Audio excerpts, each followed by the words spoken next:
Welcome back once again. My name is Mr. Charles Weniken. In today's video tutorial, we'll be discussing on dielectric loss in liquid. And in my previous video, we have discussed on solid, and in solid, sorry, we have discussed on gas and as well in liquid. Please, if you have not watched that video, kindly go to my channel, check it out, comment, like, and share. So in today's video, just as I said, we will be discussing on dielectric loss in solid. There is difference between the solid and in liquid. So from this page, which you have seen on this area now, is I just want to use this one to actually differentiate the difference between the solid and also liquid and in gas, how it is when voltage or current has been applied to it, how they function. So before we proceed, I would like to say, please, if you like my video, subscribe to my channel, comment, like, and share. And if there is any video or any topic that you want me to make for you, you can also comment it. Then I will make sure that I do as you said. So let's proceed on this. In liquids and gases, breakdown does not generally damage the material permanently. What here is explaining both in gases and also in liquid, the breakdown voltage, the breakdown current, the breakdown damages, it will not permanently destroy that material that you use or the material that you are working on. But in times of solid, it will permanently destroy it.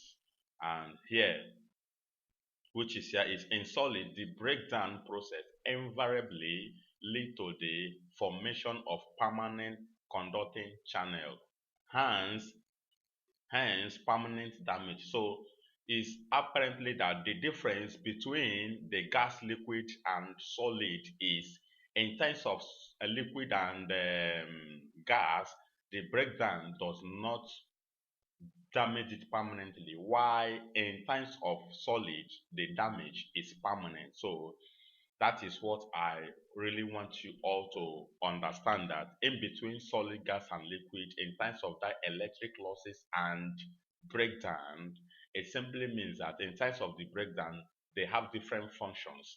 In liquid and gases, the breakdown is not permanently damaged, while in times of solid, it is permanently damaged. So in that case, in terms of this, the primary and the secondary electron further ionize other host atoms electron avalanche breakdown. What do you understand by this? Now, from it now, it simply means in terms of electronics, what I'm trying to explain here is in terms of electronics breakdown, free electrons in solid as related by the field collide and ionized host atoms break bond. In terms of solid, in terms of electronics, we are, if you are to discuss on anything electrons like this, definitely it will be involved on something that accepts voltage or current. So I use electronics, which we all use every now and then, which is, it could be cell phone, laptop, anything else that we all use. So what I'm trying to explain here is in terms of electronics, the breakdown free electron in solid as related by the field, it collide and ionized host atoms and break it down. The host atoms are those atoms that are in bond together. So what they will do what? They will collide. The collide that I mean here is they will hit at each other. Just like, for instance, when you enter a car, maybe going from one state to another direction, unfortunately the driver might not know that there is a pothole, and once the car mistakenly pass through the porthole unexpectedly, you will see the passengers will collide at each other. It means they will hit each other. So that is what I'm trying to explain here. So in that case, the host, the by the field collide and ionize host atoms bond. And in that case, electron from valence bond, it will jump to a conducting bond. It's just like electron from positive state will now go to negative state, or electron from negative state, it will now go to positive state. Now, what do I mean? Let me use human being as an example. During the process of that porthole, once the driver pass through the porthole with a high velocity, you will see that on the process, that particular passenger, it is either him or her go up due to the velocity of that car on that porthole at the same time. The person will go up and come down. Even if the person is putting on seat belt, the person will go front, and also the seat belt will bring him or her back. So that is the collision, and the person will also collide each other, and that is exactly how it functions in terms of electronics, which we can see it with microscope.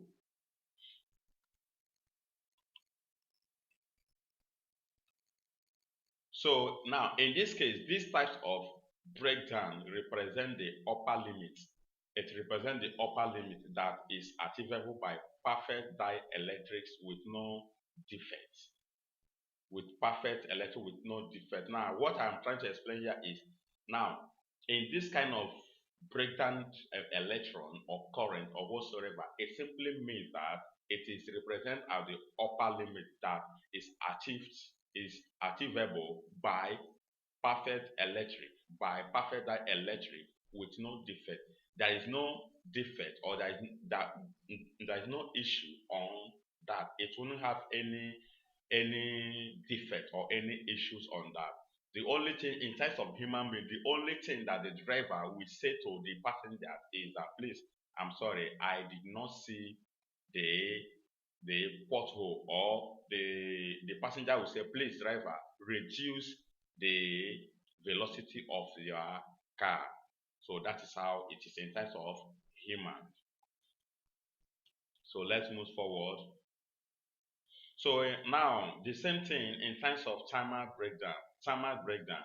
Now, in thermal breakdown, at high frequencies, dielectric lose lose because lose became significant. In high frequency, dielectric losses became significant, and conduction and dielectric losses generate heat in time in material. Now, from the explanation, from what I read here now, is in terms of, once the frequency is high, the dielectric will do what? Lose. It will lose some of the electrons, and it becomes significant. And under that process, now the conduction and dielectric losses generate heat in that material. The material, depending on the material, it could be any kind of material, depending in what you are using it for. It could be in terms of electrical wiring cable in our home. It could also be in terms of distribution, 11 kVA and 33 kVA, all depending on the material. So now, still the same thing. If heat is not required, okay, if heat is not removed rapidly by thermal conduction, the temperature of dielectric rises. That to show you that on the process of this being the thermal breakdown, if heat is not removed rapidly by the thermal conduction, the temperature of dielectric, it will do what? It rises, and that is where the issues of the cable or not cable is depreciating. It has an issue, because once the temperature rises above the strength of that particular dielectric material, it means that it will got spoiled. Now, hot spots which suffer local melting and aeration form. it will suffer local hot. Once that thing is above of that temperature, definitely it will have an issue, and that is what I mean by that. So let's go to another one. Now, if you are to discuss in terms of timer runaway temperature and current increases until a discharge occur through tension of solid, through tensions of solid. The timer runaway temperature and current increases until discharge occur through tension of solid. The timer runaway is it just when it just during the heat, as you are trying to remove the heat, once something is getting excessive, there is some certain discharge, and if that discharge is not sufficient enough to withstand the heat, to withstand that heat the the material will generate, and that is where the issue of that frustration, that that the issue of the frustration of the material will occur. Frustration that I mean is it will now got damaged or spoiled. So this thermal runaway temperature and current increases until discharge occur through the tension of solid.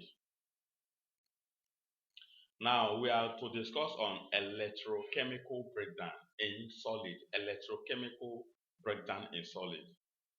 Dielectric medium is suited between oppositely charged plates experiencing compressive forces as the two plates attract and pull towards each other.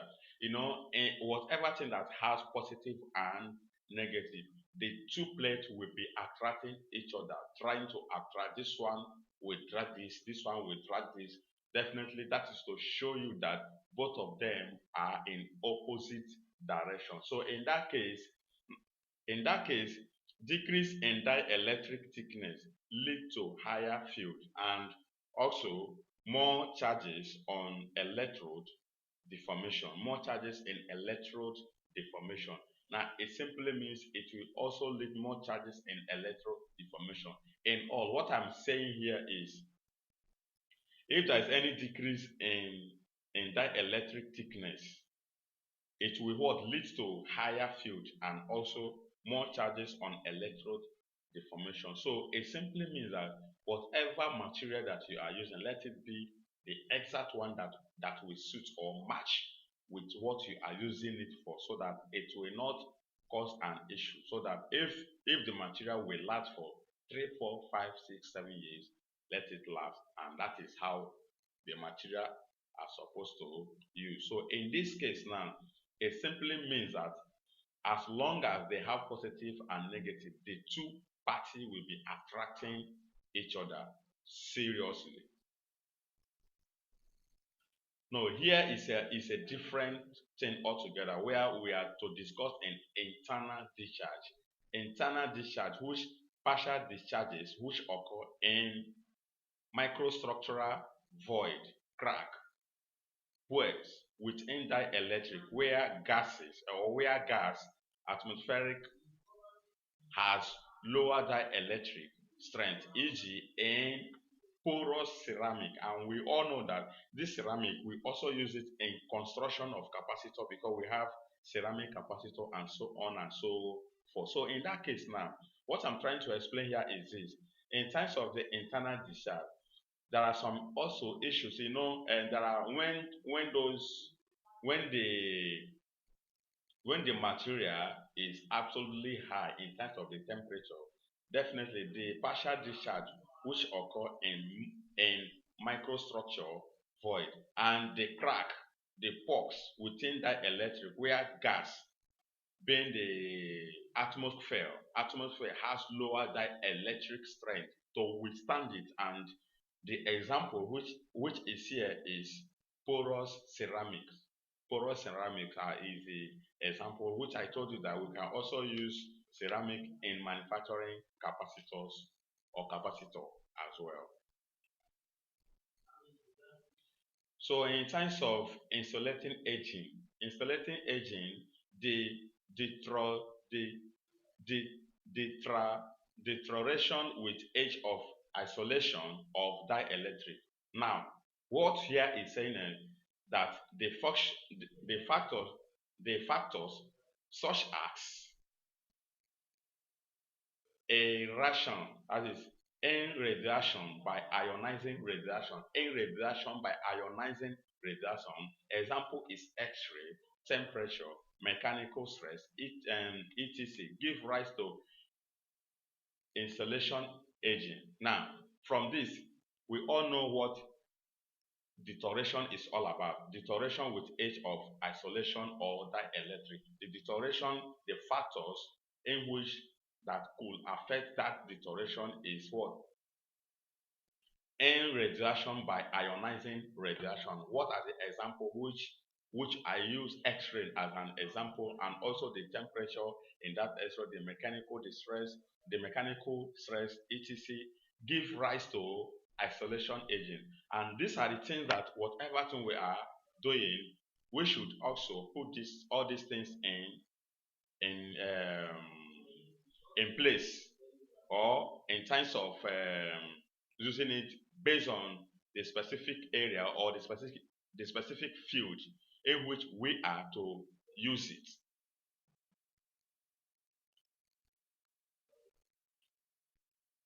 So in that case, we also talk about external discharge. External discharge, surface contamination from external sources such as moistures. Most of the times moistures affect our equipment, our material in which we are to use to do the job, depending on where you kept it. If it has been being kept for a long time, definitely moistures will be an issue. It will affect it, and it requires frequent maintenance. The pollutant, dirty, etc., giving sufficient conductancy to cause a discharge. So in that case, that is to let you know that the surface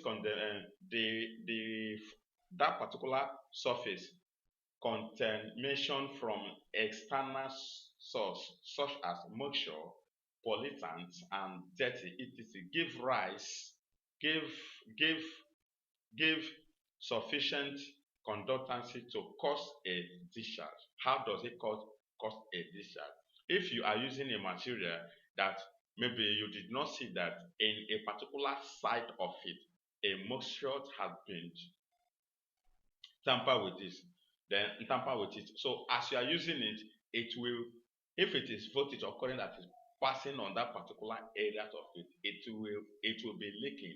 The voltage or current will be leaking on that particular area. So that is why before you make use of any material that you have kept for a long time, check through it. If you have not been maintaining it, check it properly before you use it, so that it will not cause any havoc on the environment that you are using it. So that is exactly what here is trying to talk about. I think here should be for today class, here should be where I will end. Please, I would like to say once again, thank you for watching my video. If you like my video, subscribe to my channel, comment, like, and share.